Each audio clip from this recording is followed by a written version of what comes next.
길을 걷다 보면 혹은 대학 캠퍼스를 지나다 보면 정말 흔하게 마주치는 얼굴이 하나 있죠. 여러분들 그 덥수룩한 수염의 남자가 그려진 티셔츠나 포스터, 머그잔 같은 거 본 적 있으실 겁니다. 네, 별이 박힌 베레모를 쓰고 먼 곳을 강렬하게 응시하는 그 유명한 흑백 이미지 말이죠. 맞아요. 바로 체 게바라입니다. 오늘날 그는 저항과 청춘의 보편적인 아이콘이잖아요. 심지어는 자본주의 사회에서 아주 잘 팔리는 뭐랄까 하나의 힙한 대중문화 상품처럼 소비되고 있거든요. 그렇죠. 하지만 그 강인한 낭만적 영웅의 이미지 뒤에는 자신의 안온한 세계관을 산산조각 내야만 했던 고통스러운 내적 투쟁이 숨어 있습니다. 그래서 오늘 우리의 심층탐구에서는 에르네스토 체게바라의 회고록인 모터사이클 다이어리의 발췌본과 또 그의 생애와 사상적 변모를 심도 있게 분석한 보고서들을 낱낱이 해부해 보려고 합니다. 네, 우리가 흔히 떠올리는 굳건한 마르크스주의자 체게바라가 처음부터 완성된 게릴라 전사였던 건 아니니까요. 대중문화의 알팍한 상징 이면에 있는 한 인간의 궤적을 짚어보는 건 아주 중요한 작업입니다. 맞습니다. 고등학생부터 일반인까지 누구나 이해하기 쉽게 어떻게 온실 속 화초 같았던 평범한 의대생이 체제의 총구를 겨누는 게릴라로 변모했는지 남미 대륙을 가로지르는 그 충격적인 여행의 줄거리와 시대적 배경을 파헤쳐 볼 겁니다. 기대되네요. 그리고 본격적인 이야기에 앞서서 하나 꼭 짚고 넘어갈 게 있습니다. 우리가 오늘 깊이 파고들 이 자료들은 좌파 이념, 마르크스주의, 제국주의 비판 같은 상당히 예민한 역사적, 이념적 텍스트들을 포함하고 있거든요. 네, 아주 중요한 포인트입니다. 우리가 여기서 어떤 정치적 노선을 옹호하거나 특정 입장을 지지하려는 건 절대 결코 아닙니다. 여러분도 아시다시피 우리의 목표는 철저하게 제공된 사료와 원문 텍스트 그 자체에 담긴 사상의 흐름을 객관적으로 추적해보는 거니까요. 그렇죠. 우리의 역할은 이 텍스트들이 어떤 시대적 맥락에서 쓰였고 어떻게 한 개인의 세계관을 완전히 뒤집어 놓았는지 분석하는 안내자일 뿐입니다. 자, 그럼 시계를 1950년대 초반으로 되돌려서 한번 이 이야기를 풀어볼까요? 수염난 혁명과 체가 아니라 아르헨티나의 평범한 의대생 에르네스코의 청춘 시절로 돌아가 보겠습니다. 네, 1928년 아르헨티나 로사리오에서 태어난 그의 초기 배경을 보면 혁명과는 거리가 정말 아주 멀었습니다. 아, 진짜요? 어떤 집안이었길래요? 그는 18세기 아일랜드에서 이주해온 대지주 패트릭 린치의 후손이었거든요. 그러니까 꽤 넉넉하고 뼈대 있는 상류 중산층 가문 출신이었던 거죠. 오, 꽤 부유한 특권층이었네요. 맞아요. 비록 어릴 때부터 아주 심한 천식을 앓긴 했지만 오히려 그 육체적 한계가 그를 도서관으로 이끌었습니다. 방대한 독서를 통해 지적 호기심을 엄청나게 키웠죠. 부모님이 좀 보헤미안적인 기질이 있었다고는 들었는데 집안에 막 급진적인 정치 이념이 있었던 건 아니었나 보죠? 전혀 아니었습니다. 부에노스아이레스 대학교 의대 시절의 에르네스토는 정치에 철저히 무관심했어요.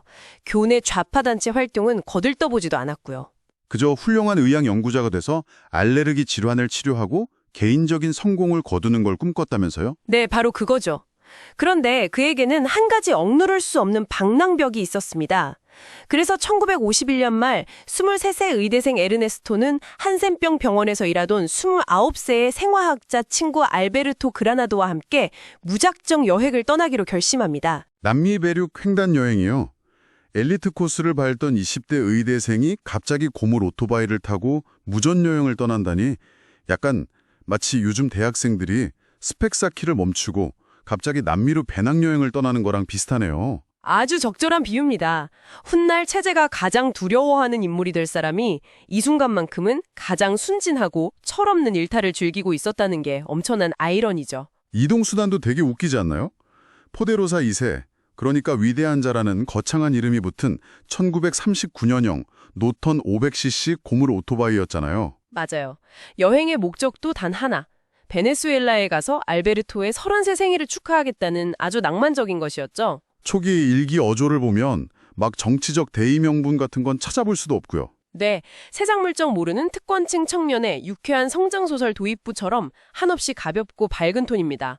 여기서 되게 매력적인 부분이 나오는데요. 그 강아지 쿵백 일화 말씀이시죠? 네, 맞습니다. 이거 진짜 웃기거든요.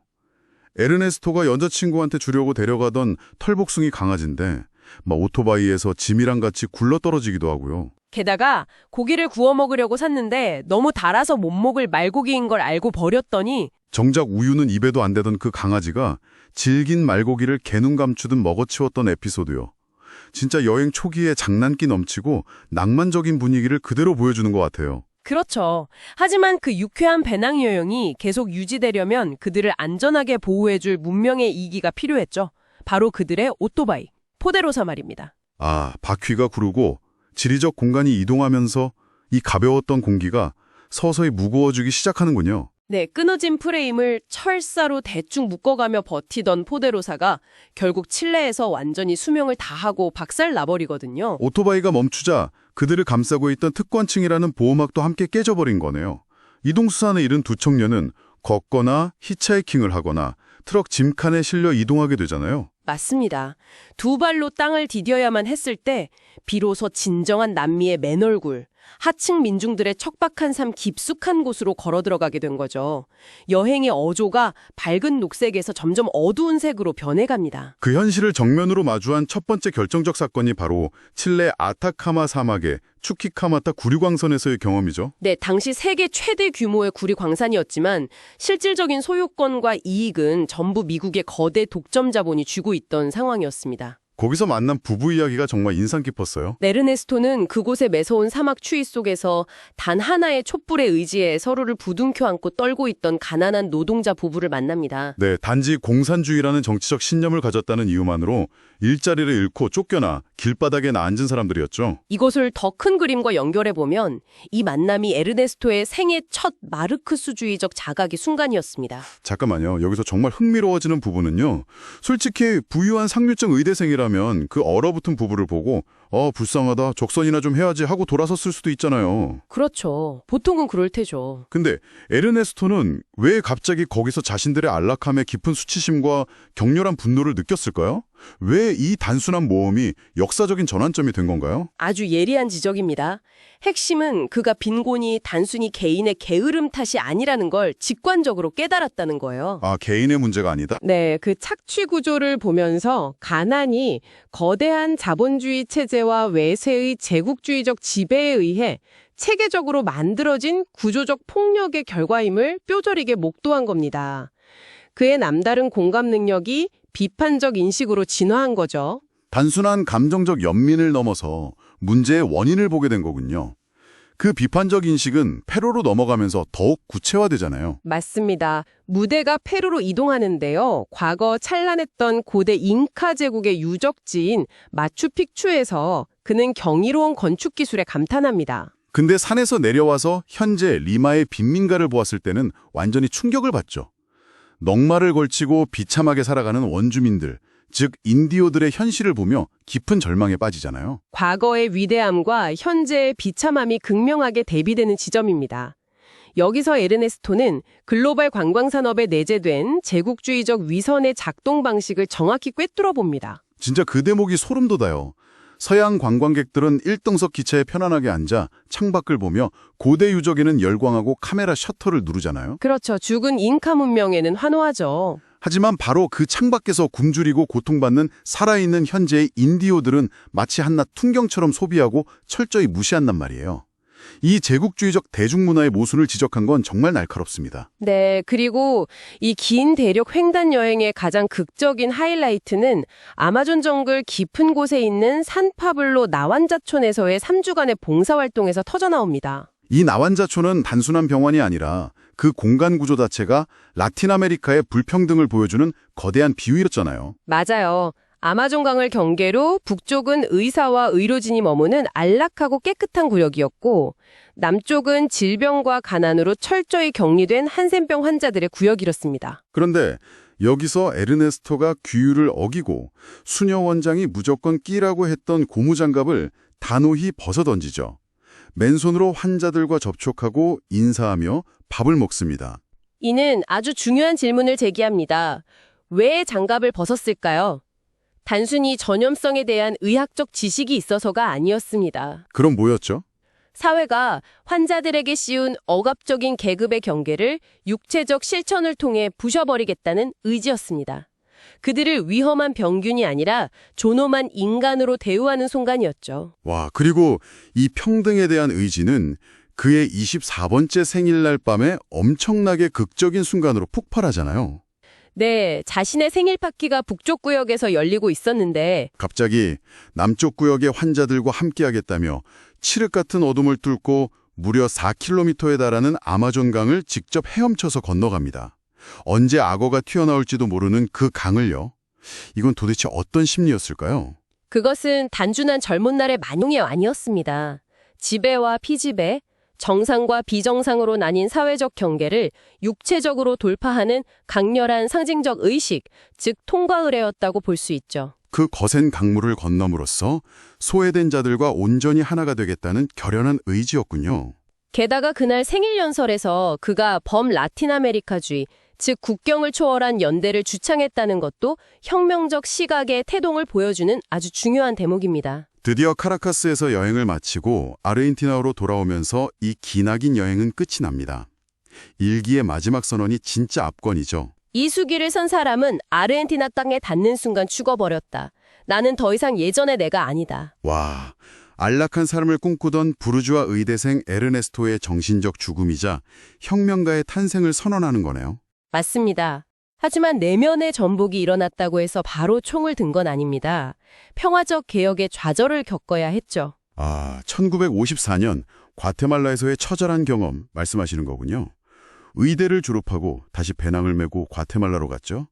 당시 과테말라의 시대적 배경이 어땠나요? 당시 하코보 아르벤스라는 민주적으로 선출된 대통령이 급진적인 토지 개혁을 시도하고 있었습니다. 미국의 거대 다국적 기업인 유나이티드 프루트 컴퍼니, 즉 UFC 때문이었잖아요. 맞아요. 이 기업이 과테말라 경작지의 막대한 부분을 소유하면서 세금도 안 내고 인프라를 다 장악하고 있었거든요. 아르벤스 정부는 UFC의 유휴 토지를 몰수해서 가난한 농민에게 분배하려고 했죠. 완벽하게 합법적인 민주적 절차였는데 그 UFC와 이해관계가 얽혀있던 미국 아이젠하워 정부와 CIA가 가만두지 않았죠. 네, 오퍼레이션 PB 석세스라는 비밀 작전을 발동합니다. 폭격과 무장 용병으로 그 민주정권을 무참히 무너뜨리고 말아요. 자본과 권력의 유착이 진짜 무섭네요. 에르네스토는 이 참혹한 사건을 현장에서 두 눈으로 똑똑히 목격했고요. 바로 이 과테말라 쿠데타가 그의 사상적 완성을 가져옵니다. 그는 깨달았어요. 제국주의 세력 앞에서는 평화적이고 합법적인 개혁이 불가능하다는 것을요. 아, 그래서 선과 같은 평화적인 방법을 완전히 포기해버린 거군요. 네, 오직 폭력적인 무장 게릴라 투쟁만이 유일한 답이라는 강경한 결론, 이른바 포코 이론에 도달하게 됩니다. 그럼 이 모든 게 무슨 의미일까요? 직업권에 대한 인식도 완전히 뒤집어져 버리잖아요. 맞습니다. 그는 개인의 신체를 치료하는 의학을 넘어 굶주림과 토지 불평등이라는 사회적 질병 자체를 수술하는 혁명적 의학을 주창하게 되죠. 결국 이 과테말라의 피 묻은 교훈이 훗날 그가 멕시코로 망명해서 피델 카스트로를 만나고 쿠바 혁명에 뛰어들게 된 직접적인 도화선이 된 거네요. 개인의 궤적과 세계사가 완벽하게 충돌한 순간이랄까요? 정확합니다. 역사적 변곡점이었죠. 여러분은 지금 이 이야기를 들으며 어떤 생각을 하고 계시나요? 우리는 매일같이 뉴스와 데이터의 홍수 속에 살고 있잖아요. 네, 세상의 고통을 스마트폰으로 너무 쉽게 접하죠. 맞아요. 과연 우리에게는 에르네스토처럼 그 튼튼하고 안락한 울타리를 스스로 벗어나서 타인의 고통을 마주하고 자신의 견고한 세계관을 산산조각낼 용기가 있을까요? 이 깊이 있는 탐구가 여러분 자신의 일상과 가치관을 돌아보는 계기가 되기를 바랍니다. 사실 소스 자료에 등장하는 마지막 분석을 바탕으로 하나 더 도발적인 화두를 던지고 싶습니다. 어떤 거죠? 체게바라는 쿠바 혁명 성공 후 중앙은행 총재라는 엄청나게 안정적이고 기득권화된 최고 권력의 자리에 오릅니다. 그런데 그 자리를 스스로 박차고 나왔어요. 맞아요.